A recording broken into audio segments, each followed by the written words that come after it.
Quando nós falamos no nosso trabalho analítico, na nossa tarefa, no nosso dia a dia do consultório, é muito gostoso falar sobre os nossos acertos, sobre as coisas que nós temos prazer, acompanhar os pacientes, falar do progresso dos pacientes, dos êxitos que nós temos no nosso trabalho psicanalítico.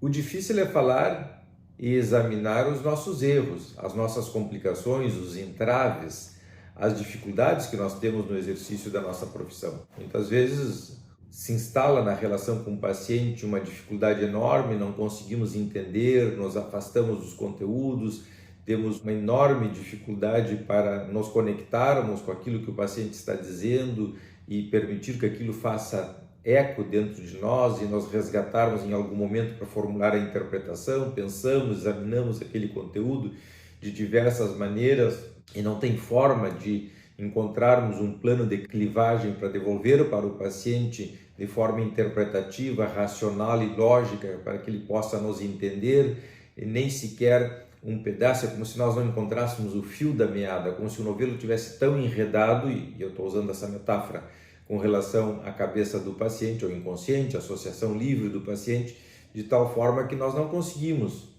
nos meter dentro daquele conteúdo e começar a profundamente encontrar um sentido, uma lógica e tudo mais para o paciente. Essas dificuldades, esses entraves, de alguma maneira nos mantêm paralisados, à parte, longe, distantes da compreensão. Consequentemente, o tratamento fica num impasse, fica travado, trancado, o paciente não evolui, podemos estar ali horas, dias, meses ou até anos num tratamento que não vai para frente. São esses pacientes que se tratam durante muito tempo e nós olhamos para eles e temos a sensação de que nunca se trataram. Ou seja, não andou o tratamento, porque provavelmente ficou empastado, trancado, travado, de tal forma que o analista, nas possibilidades terapêuticas, não conseguiu, de alguma forma, ser produtivo, interessante e ajudar o paciente a resolver a sua neurose.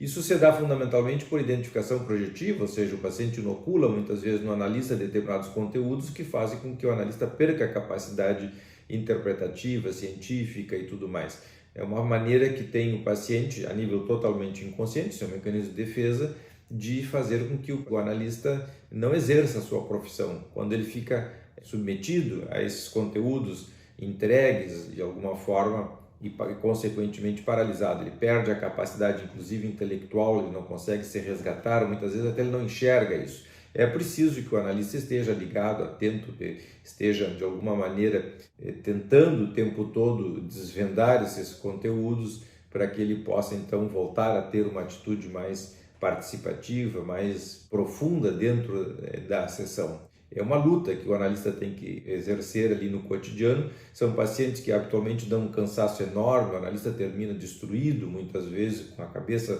absolutamente exausta, precisa de um certo intervalo entre um paciente e outro para ele se repor, ficam resíduos contratransferenciais importantes, transferenciais muitas vezes, fazendo com que o analista até na sessão seguinte do outro paciente ainda tenha alguma dificuldade para pensar com profundidade. Então é necessário um certo exercício para que o analista se escape de alguma forma dessa armadilha que se instala na relação com o paciente. Às vezes o profissional enxerga, detecta, percebe a sua inibição, a sua dificuldade para entender e devolver o material para o paciente, mas mesmo assim não consegue sair. Tamanha dificuldade, claro que isso ecoa dentro do terapeuta também em função da sua história de vida. O indivíduo fica aspirado muitas vezes por determinadas conflitivas da sua história de vida que o impedem de se resgatar a tempo. Eventualmente tem que levar para o seu tratamento individual ou para uma supervisão com um colega para poder romper então com essa dificuldade toda e mudar o destino do tratamento. Senão fica aquela situação repetitiva, superficial. Uma das coisas que chama muito atenção nessas horas e nesse tipo de complicação é que o tratamento fica superficial. O raciocínio fica superficial, a interpretação fica superficial, ou simplesmente falamos do conteúdo manifesto, não se leva em consideração o conteúdo latente, não se faz uma interpretação interessante e um esforço gigante da parte do terapeuta para poder escapar dessa dificuldade que se instala então. Até que em determinado momento se abre uma brecha, uma pequena, como se o indivíduo encontrasse um pequeno filão que ainda que termine logo depois, permite que ele pense alguma coisa e diga para o paciente numa tentativa, às vezes desesperada, de romper com esse círculo vicioso. Uma vez que então introduz um tema que desarticula, de alguma maneira rompe com essa projeção e essa inoculação, digamos, da dificuldade de pensar, escapa da submissão aos objetos internos do paciente, ou contra-identificado, como diria Hacker, com algum objeto interno do paciente, dessa forma consegue de alguma maneira então dizer alguma coisa que desarticula. É evidente que esses pacientes são pacientes escindidos, são conteúdos que não fazem parte da consciência do paciente, mas que aparecem através da identificação projetiva e se manifestam na cabeça do analista. O analista tem que entender e devolver isso para o paciente, porque é dele, não é nosso. Como são escindidos, o paciente não tem contato, não tem conhecimento de que isso exista dentro dele. Então, é importante devolver isso de uma forma mais intensa. Fazendo um parêntese, determinados conteúdos do mundo interno do paciente, como pode ser ele se portar mal, ter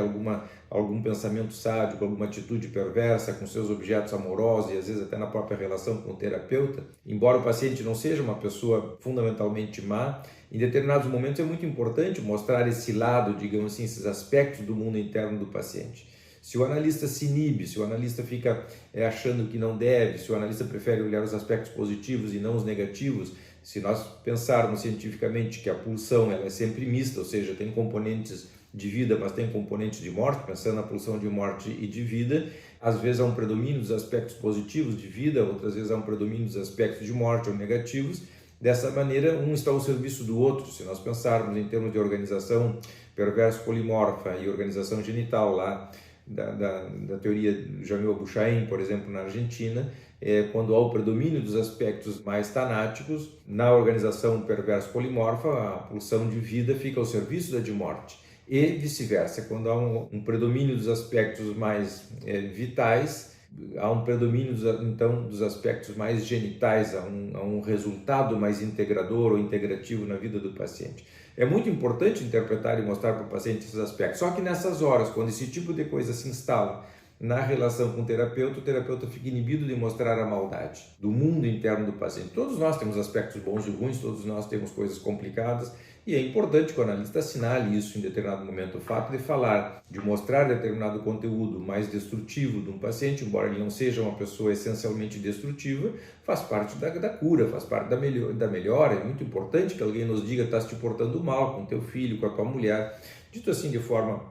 muito direta, digamos assim, essas coisas normalmente a gente faz de maneira mais sutil. Muito raramente precisamos dizer assim de forma direta, dependendo da estrutura de personalidade do paciente, mas via de regra a gente pode chamar a atenção para determinados comportamentos de uma forma mais delicada, mais elaborada, mais sublimada, e é importante que assim se faça, porque senão a pessoa não se dá conta, não se resgata, não modifica as relações com seus objetos amorosos. Dessa forma, então, o analista tem que interpretar. Mas nesses momentos, com esses pacientes mais projetivos, essa interpretação fica inibida. Então, o analista deixa de ajudar o paciente, passa por cima, passa a ver os aspectos mais positivos, que são verdadeiros, mas não são eficientes, porque não é aquilo que tem que ser interpretado naquele momento, mas sim o mais destrutivo do indivíduo. Dessa forma, então, é preciso encontrar um jeito, vencer a dificuldade, de vencer a resistência que o próprio analista tem de mostrar esses aspectos para o paciente. Uma vez que se consegue introduzir um pouquinho desse tema, esse assunto, e o paciente de alguma maneira compra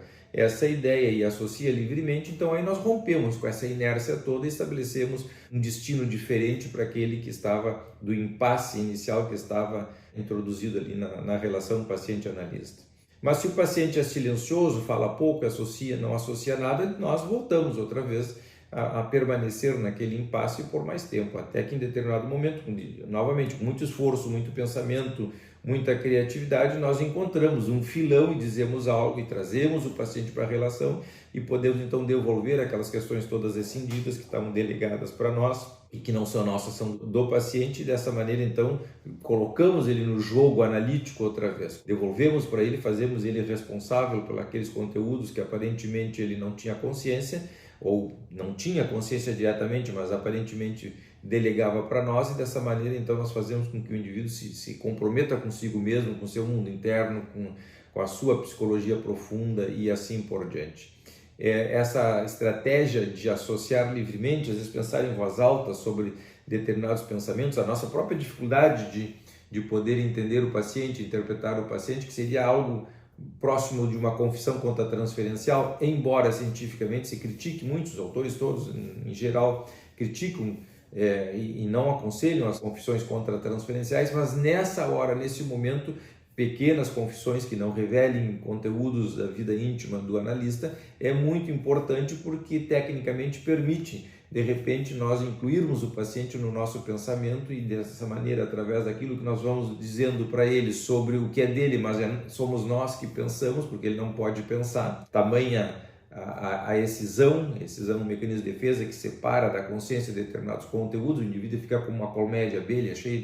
de pequenos compartimentos que não se comunicam entre si, então ele não pode fluir livremente, pensar com profundidade, passar de um para o outro, e dessa maneira, então, nós temos que fazer isso pelo paciente. Na medida em que nós vamos fazendo isso, então nós conseguimos colocar o paciente outra vez, através dos seus pensamentos, em conexão, em contato com aquilo que de outra maneira ele não conseguiria. Aí então a confissão contratransferencial nesse momento tecnicamente passa a ser uma estratégia interessante, porque nós tentamos ou aproximamos o paciente daquilo que é dele através de um pensar em voz alta, às vezes na terceira pessoa, sem usar o nome do paciente, sem dizer exatamente, mas nós vamos exercendo o pensamento e colocamos então o paciente dentro desse processo de um pensar amplo sobre o que é dele e não o que é nosso. Nós só estamos emprestando uma parte do nosso psiquismo para exercer essa função que o paciente momentaneamente está impossibilitado. Na medida que nós vamos conseguindo introduzir o paciente nesse diálogo,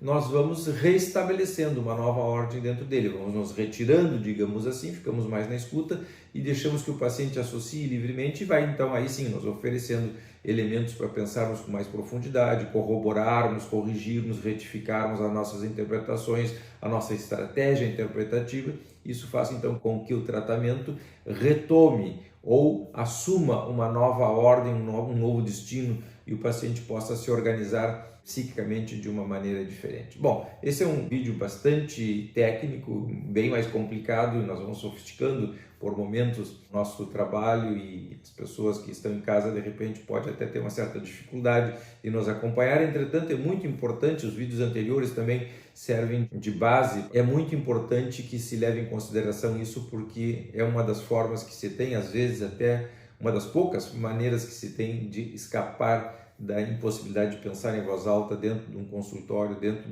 da sessão psicanalítica, quando